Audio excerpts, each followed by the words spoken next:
ধন্যবাদ আজকের সঞ্চালক জনাব কায়সার আহমেদ। বিসমিল্লাহির রহমানির রহিম। আজ বাংলাদেশের মহান বিজয় দিবস। বিজয় দিবস উপলক্ষে আজকের এই আলোচনা সভার সম্মানিত সভাপতি, আলোচকবৃন্দ, উপস্থিত সম্মানিত স্থায়ী কমিটির সদস্য জনাব নজরুল ইসলাম খান এবং জনাব আমির খসরু সহ উপস্থিত মুক্তিযোদ্ধাবৃন্দ এবং বাংলাদেশ সহ যারা এই অনলাইনে সংযুক্ত হয়েছেন সকল উপস্থিতিবৃন্দ, আসসালামু আলাইকুম। আজকে এখানে কয়েকজন বক্তা উল্লেখ করেছেন যে বিভিন্ন কারণে আমাদের আজকের যে মহান বিজয় দিবস এটির শুভেচ্ছা অনেকেই হয়তো জানাতে চাইছেন না। তারপরেও যেহেতু আমি মনে করি যেহেতু আমাদের একটি গর্বের বিষয়, সেই জন্য আলোচনার শুরুতেই আমি দেশবাসীকে আজকের এই মহান বিজয় দিবসের শুভেচ্ছা জানাই।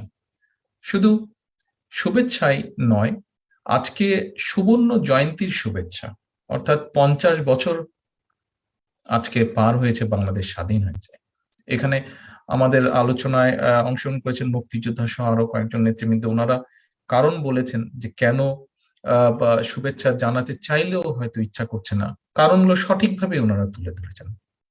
তারপরেও আমাদেরকে তো সামনে এগিয়ে যেতে হবে, আমাদেরকে স্পিরিট ধরে রাখতে হবে। সেই জন্য সুবর্ণ জয়ন্তীর শুভেচ্ছা, মহান বিজয় দিবসের শুভেচ্ছা, সকলকে আন্তরিক শুভেচ্ছা। প্রিয় উপস্থিতিবৃন্দ, 50 বছর বাংলাদেশের হয়েছে। আমি জানি না আমার জীবনে এই সুযোগ আবার আসবে কিনা। সেই জন্য আজকে আমি আপনারা যারা উপস্থিত আছেন, যারা শুনছেন অনলাইনের মাধ্যমে, যারা বক্তব্য শুনছেন, তাদের সকলের কাছে আজকে আমি একটু সময় বরাদ্দ করে নেবো। হয়তো আমি একটু সময় বেশি বলবো। দেশে যারা আছেন, স্বাভাবিকভাবে দেশে রাত হয়ে গিয়েছে, খুব বেশি সময় নেব না, হয়তো 5-10 মিনিট সময় বেশি নেব। উপস্থিতিবৃন্দ, এই যে 50 বছর আগে 1971 সালে বাংলাদেশটা যখন স্বাধীন করেছিলেন আমাদের মুক্তিযোদ্ধারা, সেই স্বাধীনতার মূল মন্ত্রটি কি ছিল? খুব সংক্ষেপে যদি আমরা দেখি, সাম্য, মানবিক মর্যাদা, সুবিচার। আজকে যারা আলোচনা করেছেন, স্থায়ী কমিটির সম্মানিত সদস্যবৃন্দ সহ যত আলোচকবৃন্দ আলোচনা করেছেন, সবার বক্তব্য থেকে একটি বিষয় ফুটে উঠেছে। শুধু আমরা বিএনপি করে বলে আমরাও না, আজকে সকল মানুষই যখন দেশ নিয়ে কথা বলে, যে কোনো দেশের, বাংলাদেশের যে কোনো নাগরিক যখন দেশ নিয়ে কথা বলে, যারা দেশকে ভালোবাসে, যারা গণতন্ত্রকে সমর্থন করে, কারো কথা থেকেই কিন্তু আজ প্রমাণিত হয় না যে এই যে মূল মন্ত্রগুলো, সাম্য, মানবিক মর্যাদা, সামাজিক সুবিচার, এর একটিও বর্তমানে অবশিষ্ট নেই। আজকে রাষ্ট্র বা সমাজের কোনো পর্যায়ে আজ একটিও অবশিষ্ট নেই। বিজয়ের এই সুবর্ণ জয়ন্তীতে দাঁড়িয়ে আজকে সেজন্যই কিন্তু মানুষের মনে, সাধারণ প্রতিটি মানুষের মনে, বাংলাদেশকে যারা ভালোবাসে প্রত্যেকটি মানুষের মনে অনেকগুলো প্রশ্নের সাথে একটি প্রশ্নও কিন্তু আজকে আবার উঠে এসেছে। কি সেই প্রশ্ন? 71-এর যেই শত্রুমুক্ত বাংলাদেশ ছিল, সেই শত্রু মুক্ত যেই দেশটিকে আমরা শত্রুমুক্ত, আমাদের মুক্তিযোদ্ধারা শত্রুমুক্ত করেছিলেন, সেই দেশটি কি বর্তমানে কি শত্রুমুক্ত? আজ কি এই যেই সময়ে এসে আমরা আলোচনা করছি, এই মুহূর্তে এই দেশটি কি, আমাদের প্রিয় মাতৃভূমিটি কি আজ সেই 71-এর মতন শত্রুমুক্ত, নাকি বাংলাদেশ আজ বন্ধু বেশি শত্রু দ্বারা পরিবেষ্টিত? একটু আগেই নজরুল ইসলাম সাহেব উল্লেখ করেছেন, ওনার বক্তব্যে কথাটা বলেছেন, ওই কথার রেশ ধরেই আমি বলতে চাই যে এই যে আজকে যারা জোর করে ক্ষমতা, নিশিরাতে মানুষের ভোট চুরি করে, ডাকাতি করে, যে এই যে ক্ষমতাসীন অপশক্তি আজকে, এদের হাতেও কি বাংলাদেশ আজ নিরাপদ? নজরুল ভাই খুব সুন্দরভাবে বলেছেন যে কোনো কিছু, গণতন্ত্র বলেন, বাক স্বাধীনতা, মানুষ, কোনো কিছুই এদের হাতে আজ নিরাপদ না। তাই আমিও বলছি যে এদের হাতে কি আজ কি বাংলাদেশ নিরাপদ? অথচ লক্ষ প্রাণের বিনিময়ে কিন্তু দখলদার বাহিনীকে হটিয়ে 1971 সালের এই দিনে বীর মুক্তিযোদ্ধারা বাংলাদেশকে সম্পূর্ণভাবে শত্রুমুক্ত করেছিলেন। শত্রুমুক্তই করেন নাই, ওনারা বাংলাদেশকে হানাদার মুক্ত করেছিলেন। অথচ আজ বাংলাদেশের 50 বছরে এসে বর্তমান বাস্তবতা হলো, মানুষের স্বাধীনতা দূরে থাক, দেশের স্বাধীনতাই তো এখন হুমকির সম্মুখীন হয়ে গেছে। দেশে এক কথায় বলা যায় সমগ্র বিশ্ব, শুধু বাংলাদেশের মানুষ বলছে বলে না, শুধু বাংলাদেশে যারা এই আজকে যে ক্ষমতাসীন মাফিয়া শক্তি, ক্ষমতাসীন দল জোর করে যারা ক্ষমতা রয়েছে, শুধু এদের দলের লোকজনও হয়তো বলতে পারে, কিন্তু এর বাইরে প্রতিটা মানুষ, প্রতিটি বিবেকবান মানুষ আজকে বলছে বাংলাদেশ দেশের মানুষের স্বাধীনতা দূরে থাক, দেশের স্বাধীনতাই এখন হুমকির সম্মুখীন। দেশে গণতন্ত্র নেই। গণতন্ত্র বলতে যা বুঝি, একজন সাধারণ মানুষ যা বুঝে সেরকম কোনো গণতন্ত্রের লেশ মাত্র নেই। মানুষের ভোটের অধিকার, 11 কোটি বাংলাদেশের 11 কোটি ভোটার, বাংলাদেশের 18, 19, 20 কোটি মানুষ আজকে তার সাক্ষী যে বাংলাদেশের মানুষের ভোটের অধিকার আছে কি না নেই। আর মানুষের জানমালের নিরাপত্তা, প্রতিটি সাধারণ মানুষের সাক্ষী যে বাংলাদেশের জানমালের নিরাপত্তা বলতে যা বুঝায় মানুষের জানমালের নিরাপত্তা, এর বিন্দু মাত্র আজকে অবশিষ্ট নেই। অত্যন্ত দুঃখের সাথে বলতে হয় যে বাংলাদেশের এই যে 50 বছর হয়ে গেছে, অত্যন্ত দুঃখের সাথে বলতে হয় যে অন্যের স্বার্থ বিবেচনা করতে গিয়ে আবরারদের মতন দেশপ্রেমিককে আজকে পিটিয়ে মেরে ফেলা হচ্ছে। অথবা আমাদের সালাউদ্দিন আহমেদের কথা আপনাদের মনে আছে সকলেই, সালাউদ্দিন আহমেদের মতন মানুষকে, তার মতন আরো মানুষকে, সাধারণ মানুষকে, সমগ্র দেশের মানুষকে, গণতান্ত্রিকামী মানুষকে ভয় দেখানোর জন্য সীমান্তের ওপারে ফেলে রেখে আসা হচ্ছে। ঠিক একইভাবে দেখেন, মিথ্যা অপবাদ দিয়ে নির্মম ভাবে সীমান্তের কাঁটাতারের বেড়ায় ঝুলিয়ে রাখা হচ্ছে ফেলানির লাশ। প্রিয় উপস্থিতিবৃন্দ, গত 1 যুগ ধরে যারা অবৈধভাবে বিনা ভোটে দেশের ক্ষমতা দখল করে রয়েছে, দেশের গণতন্ত্রকামী মানুষের সাথে তাদের আচরণ, 71 সালে যে হানাদার বাহিনী যারা এই বাংলাদেশের মানুষকে হত্যা করেছিল, আক্রমণ করেছিল, ঠিক এদের মতন। আজ আমাদের এই আলোচনা সভায় যারা বক্তব্য রেখেছেন তাদের মধ্যে অনেক প্রবীণ নাগরিক রয়েছেন, এর বাইরে যারা পার্টিসিপেট করছেন এনাদের মধ্যে অনেক প্রবীণ, হয়তো সকলে বক্তব্য রাখতে সক্ষম হননি, অনেক প্রবীণ নাগরিক হয়েছে। এইসব প্রবীণ নাগরিকেরা দেখেছেন, আমরা হয়তো তখন বেশ ছোট ছিলাম, প্রবীণ নাগরিকদের দেখেছেন একটি বিষয়। কি সেই বিষয়টি? যারা মুক্তিযুদ্ধ করেছেন কিংবা মুক্তিযুদ্ধের বিভৎসতা সচক্ষে দেখেছেন, তাদের সকলের মনে আছে, আমরা তাদের কাছ থেকেই শুনেছি, পত্রপত্রিকায় পড়েছি, বইতে পড়েছি, যে মুক্তিযোদ্ধাদেরকে যখন এই হানাদার বাহিনীরা পেত না, তারা তাদের মুক্তিযোদ্ধাদের, এই হানাদার বাহিনীরা মুক্তিযোদ্ধাদের মা, ভাই, বোন কিংবা প্রিয়জনদের, স্বজনদেরকে ধরে নিয়ে যেত, তাদেরকে হত্যা করতো, তাদেরকে গুম করতো, তাদের উপরে নির্যাতন চালাতো।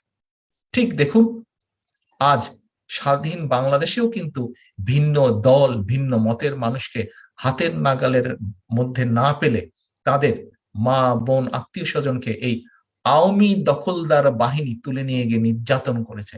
তাদের পেটোয়া বাহিনী, র্যাব পুলিশের নামে র্যাব পুলিশ তাদেরকে উঠিয়ে নিয়ে গিয়ে গুম করেছে, খুন করেছে, হত্যা করেছে। কিন্তু এইরকম তো হবার কথা ছিল না।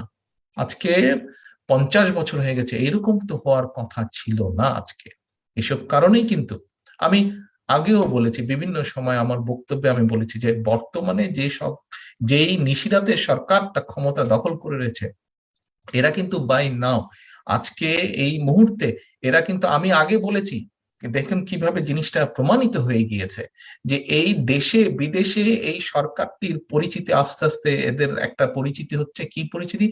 Government of the mafia, by the mafia, for the mafia.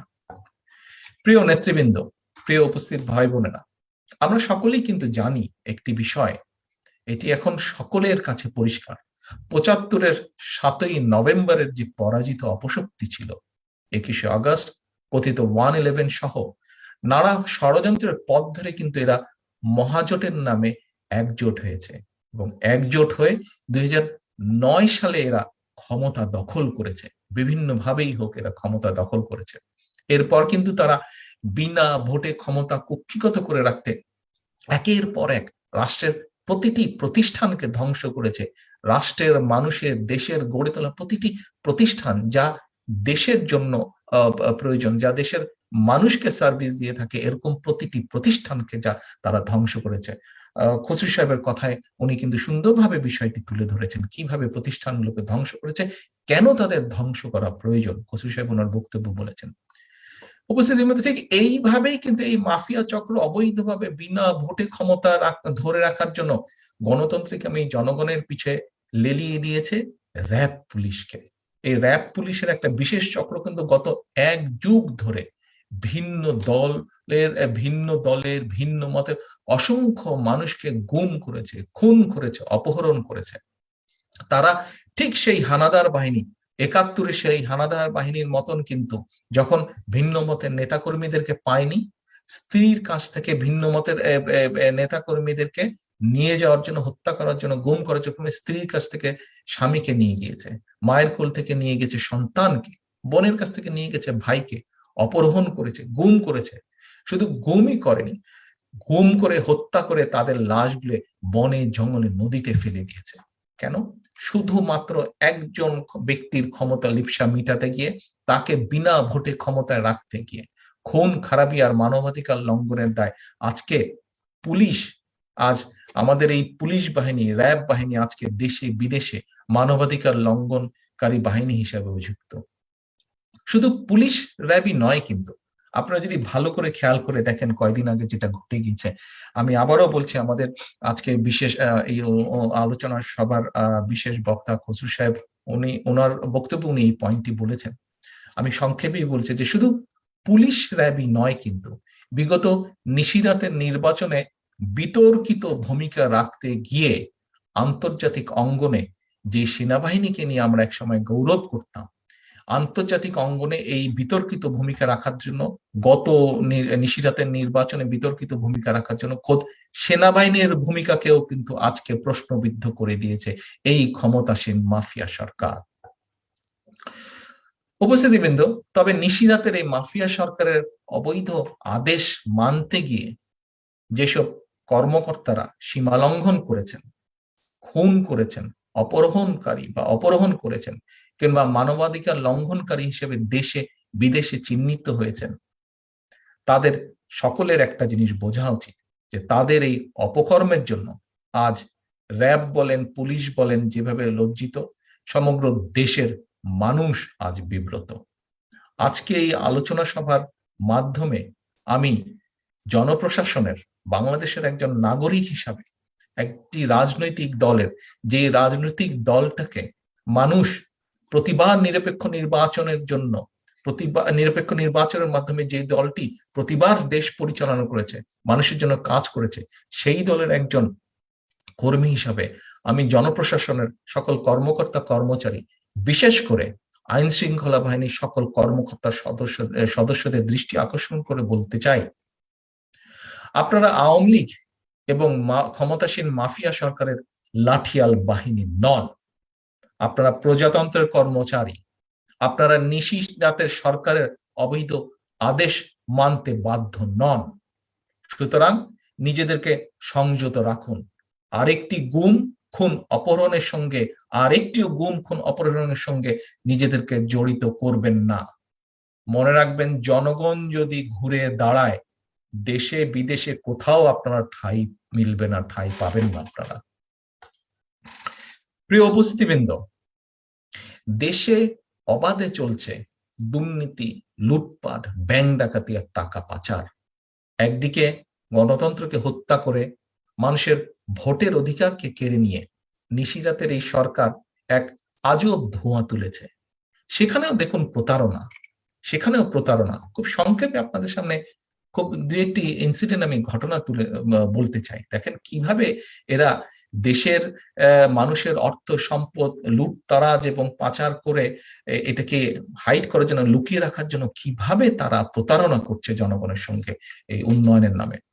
এখানে উপস্থিত যারা আছেন কম বেশি সকলেরই মনে আছে বোধহয়, বেশ কয়েক বছর আগের কথা, দোয়েল নামে একটা ল্যাপটপ খুব কম মূল্যে এরা বাজার দর করবে, এরকম একটা চটকদার খবর প্রায় 2011-র দিকে এরা প্রচার করেছিল এই নিশিরাতের সরকার। এরপরে কিন্তু 9-10 বছর পার হয়ে গেছে, এই দোয়েলের কোনো খবর আছে এখন? এই দোয়েলের কোনো খবর নাই। উন্নয়নের নামে জনগণের সঙ্গে প্রতারণার কিন্তু আরেকটা সুন্দর একটা ইন্টারেস্টিং খবর আপনাদেরকে দিই। এই কয়েকদিন আগের ঘটনা, 12ই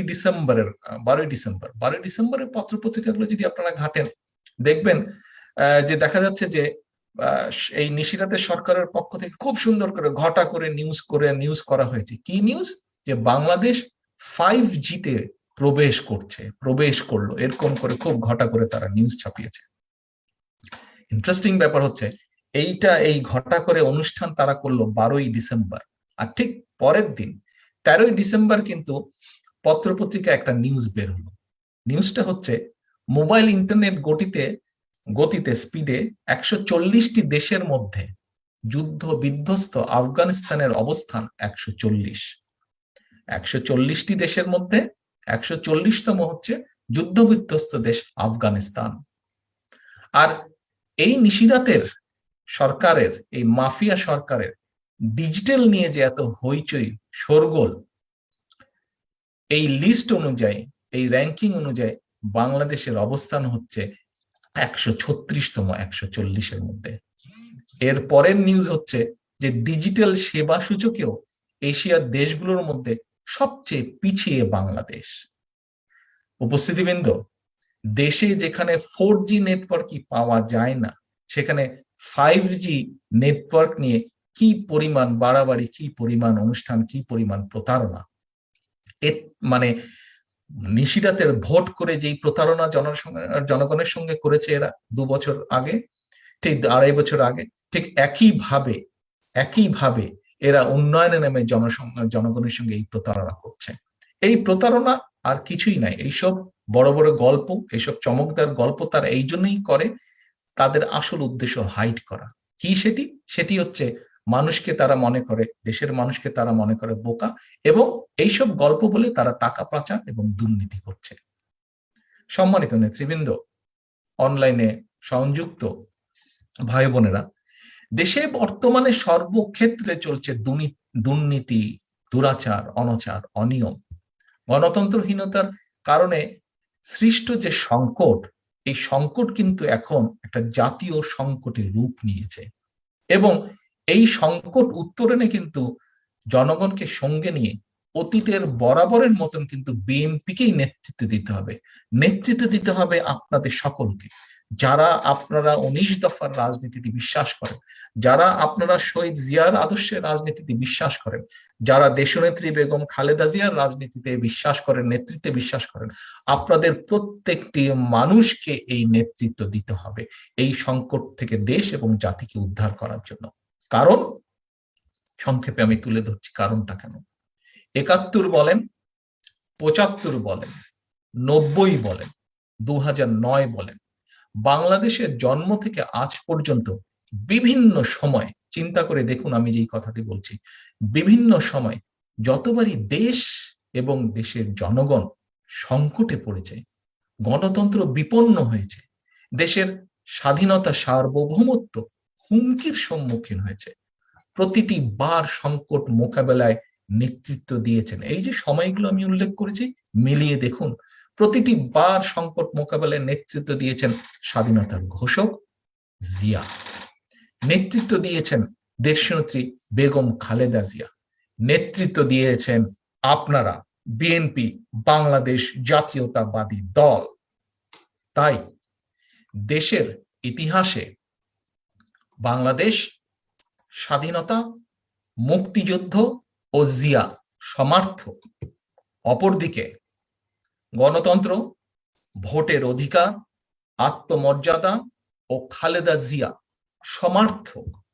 কারো সঙ্গে তুলনার কোনো প্রয়োজন নেই এদের। স্বাধীনতার ঘোষক জিয়া, দেশনেত্রী বেগম খালেদা জিয়া নিজ কর্মগুণেই তাদের আসন বাংলাদেশের হৃদয়ে। গত 50 বছরে এটি প্রমাণিত হয়েছে। প্রিয় উপস্থিতিবৃন্দ, গত 50 বছরে এটি প্রমাণিত হয়েছে, জিয়া পরিবার সব সময় গণতন্ত্র, এই দেশের মানুষের, বাংলাদেশ নামক দেশের মানুষের গণতন্ত্র, ভোটের অধিকার প্রতিষ্ঠা এবং বাক ও ব্যক্তি স্বাধীনতার পক্ষে। এখানেই কিন্তু অন্য কোনো ব্যক্তি, গোষ্ঠী বা পরিবারের সঙ্গে জিয়া পরিবারের মৌলিক পার্থক্য। আমি আবারও বলছি উপস্থিতিবৃন্দ, গত 50 বছরে এটি প্রমাণিত হয়েছে, জিয়া পরিবার সব সময় গণতন্ত্র, ভোটের অধিকার প্রতিষ্ঠা এবং বাক ও ব্যক্তি স্বাধীনতার পক্ষে। এখানেই কোনো ব্যক্তি, গোষ্ঠী বা পরিবারের সঙ্গে জিয়া পরিবারের মৌলিক পার্থক্য। বাংলাদেশের সঙ্গে, বাংলাদেশের জনগণের সঙ্গে জিয়া পরিবারের পরিচয় স্বাধীনতা এবং মুক্তিযুদ্ধের মাধ্যমে। আমি জানতাম না আমাদের মুক্তিযোদ্ধা সালাম সাহেব এই কথাটা বলবেন, ওনার সাথে আমার ওনার এই কথাটা খুব ভালো লেগেছে আমার, সেই জন্য আমিও আমার বক্তব্যে এই কথাটা তুলে এনেছি। উনি ওনার বক্তব্য একটু আগে বলেছেন যে বাংলাদেশের জনগণের সঙ্গে জিয়া পরিবারের পরিচয় স্বাধীনতা এবং মুক্তিযুদ্ধের মাধ্যমে। বাংলাদেশের জন্ম ইতিহাসে স্বাধীনতার ঘোষক শহীদ প্রেসিডেন্ট জিয়াউর রহমান একটি অনিবার্য নাম। আবার স্বাধীনতার ঘোষকের নেতৃত্বেই বাংলাদেশে গণতন্ত্র প্রতিষ্ঠিত হয়েছিল। মানুষ ফিরে পেয়েছিল তার বাক ব্যক্তি স্বাধীনতা। বাংলাদেশকে আধুনিক এবং কল্যাণকর রাষ্ট্র হিসাবে বিশ্ব দরবারে কিন্তু পরিচিতি এনে দিয়েছিলেন শহীদ রাষ্ট্রপতি জিয়াউর রহমান, যিনি আমাদের নেতা, স্বাধীনতার ঘোষক। আর গণতান্ত্রিক আন্দোলনের আপসহীন নেত্রী খালেদা জিয়ার নেতৃত্বেই বাংলাদেশ হয়ে উঠেছিল এমার্জিং টাইগার।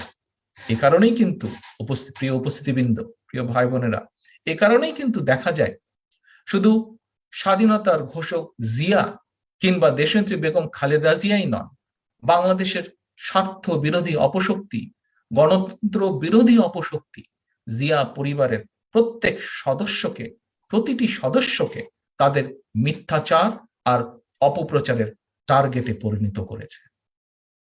বাস্তবতা হলো ৭১ থেকে ২০২১, অর্থাৎ ১৯৭১ থেকে ২০২১ প্রতিটি ঐতিহাসিক ঘটনাক্রম স্বাধীনতার ঘোষক জিয়া, দেশনেত্রী বেগম খালেদা জিয়া তথা জিয়া পরিবারকে বাংলাদেশের জাতীয়তাবাদী শক্তির ঐক্যের প্রতীকে পরিণত করেছে। ফলে দেশের স্বার্থবিরোধীরা এরই ভিতর জেনে গিয়েছে, বুঝে ফেলেছে জিয়া পরিবারকে বিপন্ন করা গেলে বাংলাদেশকে বিপন্ন করা যাবে। এ কারণেই জিয়া পরিবারের প্রতি দেশের স্বার্থ বিরোধী অপশক্তির এত ক্ষোভ, এত জিঘাংসা। এই জন্যই কিন্তু বর্তমানে mother of democracy Begum Khaleda জিয়ার জীবন বিপন্ন, এমন অবস্থায় তাকে উন্নত প্রয়োজনীয় চিকিৎসা থেকে বঞ্চিত করা হচ্ছে। দেশনেত্রীর প্রতি এই যে এত প্রতিশোধ, প্রতিহিংসার কারণ কি? কারণ একটি, খালেদা জিয়া ভালো থাকলে বাংলাদেশ ভালো থাকবে। খালেদা জিয়া সক্রিয় থাকলে গণতন্ত্র হত্যাকারী এবং দেশের স্বার্থ বিরোধী অপশক্তির ভয় থাকে। এই জন্যই পরিকল্পিতভাবে খালেদা জিয়াকে মিথ্যা মামলায় ফাঁসানো হয়েছে। এই জন্যই উন্নত চিকিৎসার সুযোগ না দিয়ে দেশনেত্রীর প্রাণনাশের চক্রান্ত চলছে। প্রিয় উপস্থিতিবৃন্দ, প্রিয় দেশবাসী, প্রিয় নেতৃবৃন্দ, জনগণের ভালোবাসায় ধন্য বিএনপি এবং জিয়া পরিবারের একজন গর্বিত সদস্য হিসাবে বিজয়ের এই সুবর্ণ জয়ন্তীতে আমি দেশবাসীর কাছে একটি প্রতিশ্রুতি পুনর্ব্যক্ত করতে চাই।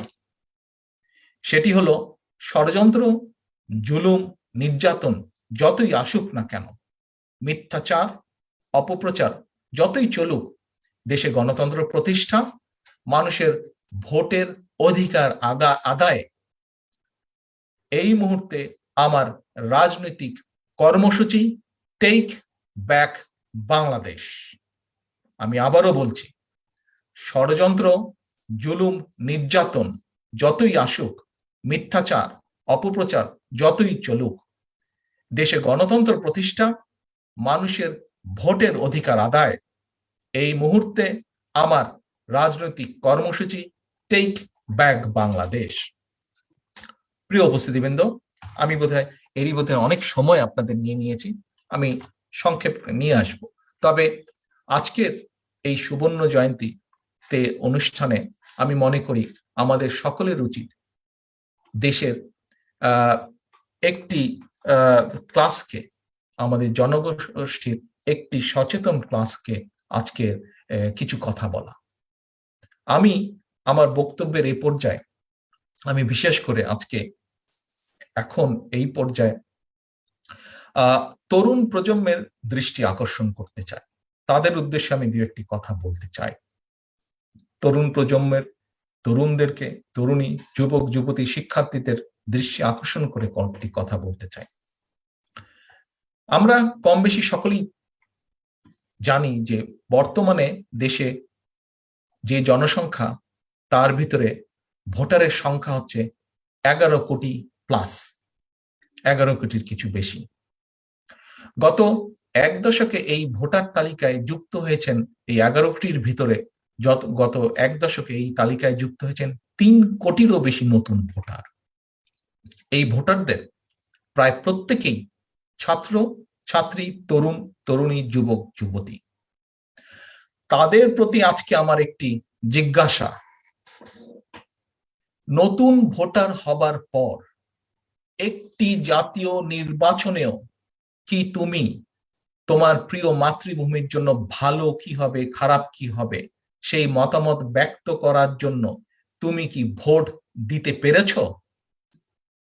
পারোনি। কেউ তোমরা পারোনি, কারণ তোমার, আমার, সবার, সকল নাগরিকের ভোট নিশিরাতে ডাকাতি হয়ে গিয়েছে। সুতরাং এই ভোট ডাকাতের প্রতিহত করে নিজেদের ভোটের অধিকার আদায় করতে এই বিজয় দিবসে তোমরা সহ আমাদের সকলকে আরেকটি বিজয়ের শপথ নিতে হবে। তরুণদেরকেই, আজকে এখানে কয়েকজন মুক্তিযোদ্ধা উপস্থিত আছেন, তাদেরকে জিজ্ঞেস করে দেখো, তাদের সম্পর্কে খোঁজ করে দেখো। তারা যখন অস্ত্র হাতে যুদ্ধ করে দেশ স্বাধীন করেছেন 1971 সালে, তখন তারা তরুণ ছিলেন। আজকে তোমরা যারা তরুণ আছো, এই যে আমি যেই শপথের কথা বলেছি, যেই বিজয়ের কথা বলছি, এই বিজয় করতে হলে এই তরুণদেরকেই আরেকটি বিজয়ের পথ রচনা করার দায়িত্ব নিতে হবে। ছাত্র, তরুণ, যুবকদেরকে আমি বলতে চাই, কিছুদিন আগে তোমরা রাষ্ট্র মেরামতের যে আন্দোলন শুরু করেছিলে, ভোটের অধিকার আদায় করতে হলে সেই আন্দোলনকে তোমাদের চূড়ান্ত লক্ষ্যে নিয়ে যেতে হবে। রাষ্ট্র মেরামতের আন্দোলন চূড়ান্ত লক্ষ্য নেওয়ার প্রধান অস্ত্রই হলো নাগরিকের ভোটের অধিকার। প্রিয় নতুন প্রজন্ম, আমি আবারও বলছি, তোমরা কয়েকদিন আগে যে আন্দোলন, রাষ্ট্র মেরামতের যে আন্দোলন শুরু করেছিলে, ভোটের অধিকার আদায় করতে হলে সেই আন্দোলনকে তোমাদের চূড়ান্ত লক্ষ্যে নিয়ে যেতে হবে। রাষ্ট্র মেরামত আন্দোলন চূড়ান্ত লক্ষ্য নেওয়ার প্রধান অস্ত্রই হলো নাগরিকের ভোটের অধিকারকে প্রতিষ্ঠিত করা। নাগরিকদের ভোটের অধিকার পুনরুদ্ধার করা গেলে আমরা সবাই মিলে ভোটের অধিকার প্রয়োগের মাধ্যমে রাষ্ট্র মেরামতের জন্য সঠিক মিস্ত্রি বা সঠিক কারিগর, অর্থাৎ যোগ্য এবং সঠিক ব্যক্তিটিকে নির্বাচিত করতে পারব, যারা আজকে আমাদের এই প্রিয় মাতৃভূমি, প্রিয় রাষ্ট্রটিকে সঠিকভাবে মেরামত করতে সক্ষম হবে। তোমাদের রাষ্ট্র মেরামতের আন্দোলনকে সফল রূপ দেওয়ার জন্য আমি এর আগেও এক বক্তব্যে বলেছিলাম, কে কখন কাকে কিংবা কোন দলকে ভোট দিবেন সেই সিদ্ধান্ত হবে পরে।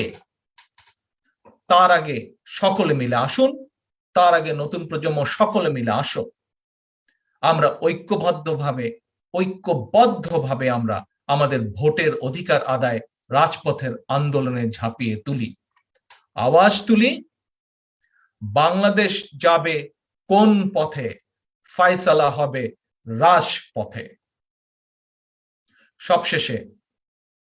সবশেষে গণতন্ত্রকামী জনগণের প্রতি আমার আহ্বান, বাংলাদেশের পক্ষের শক্তি, গণতন্ত্রের পক্ষের শক্তি সর্বোপরি, বাংলাদেশের জাতীয়তাবাদী শক্তি ঐক্যবদ্ধ হলে সকল মুক্তিযোদ্ধা, মুক্তিযুদ্ধের সংগঠক, মুক্তিযুদ্ধের বীর উত্তম, বীর বিক্রম, বীর প্রতীকদের নেতৃত্বে জনগণ একটি স্বাধীন এবং মুক্ত পরিবেশে স্বাধীনতার সুবর্ণ জয়ন্তী উদযাপনে সক্ষম হবে ইনশাল্লাহ, যা আজকে আমাদের উপস্থিত মুক্তিযোদ্ধা সহ অনেকেই আক্ষেপ করে প্রথমেই বলেছেন যে যা তারা আজকে প্রকাশ করতে পারেননি তাদের মতন করে, ইনশাল্লাহ ইনশাল্লাহ সেটি আমরা সক্ষম করতে পারবো তাদের সকলের নেতৃত্বে। আবার প্রিয় উপস্থিতিবৃন্দ, এটিই হোক আমাদের আজকের বিজয় সুবর্ণ জয়ন্তীর প্রত্যয়।